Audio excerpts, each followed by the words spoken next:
அண்ணா பல்கலைக்கழக மாணவிக்கு நீதி கேட்டு மன்னார்குடி ராஜகோபால சுவாமி கலைக்கல்லூரி மாணவர்கள் 1000க்கும் மேற்பட்டோர் வகுப்புகளை புறக்கணித்து போராட்டத்தில் ஈடுபட்டுள்ளனர். மேலறிய விவரங்களை நமது செய்தியாளர் சசிகுமாரிடம் கேட்கலாம். சசிகுமார், இந்த போராட்டம் குறித்தும் அவர்களுடைய கோரிக்கைகள் குறித்தும் முழு விவரங்களை நீங்க சொல்லலாம்.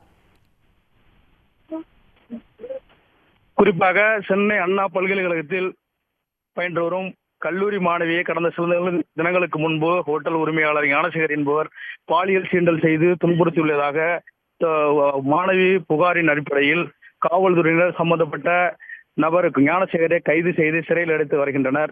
இந்த நிலையில் பெண்களுக்கு உரிய பாதுகாப்பு இல்லை என கோரி தமிழகம் முழுவதும் கம்யூனிஸ்ட் கட்சி, விடுதலை சிறுத்தை கட்சிகள் உள்ளிட்ட பல்வேறு அரசியல் கட்சியினர், மாணவர் அமைப்பினர், அதே போல மாதர் சங்கத்தினர் உள்ளிட்ட பல்வேறு அமைப்புகள் பல்வேறு கட்ட போராட்டத்தில் ஈடுபட்டு வராங்க. அதன் ஒரு பகுதியாக மன்னார்குடியில் உள்ள மன்னை ராஜகோபால சுவாமி அரசினர் கலைக்கல்லூரி மாணவர்கள் கல்லூரி முன்பு, அதாவது கல்லூரி அனைத்து இந்திய மாணவர் பெருமன்றத்தினர் கல்லூரி வாயில் முன்பு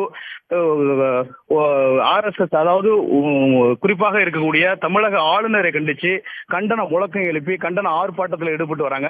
குறிப்பாக இந்த ஆர்ப்பாட்டத்தில் சுமார் 1000க்கும் மேற்பட்ட மாணவ மாணவியர்கள் பங்கேற்று இந்த கண்டன முழக்கம் எழுப்பி ஆர்ப்பாட்டத்தில் ஈடுபட்டு வராங்க.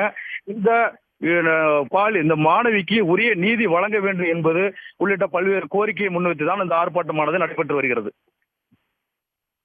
தகவலுக்கு நன்றி சசிகுமார். உடனுக்குடன் செய்திகளை தெரிந்து கொள்ள சன் நியூஸ் பெல் ஐகானை கிளிக் பண்ணுங்க.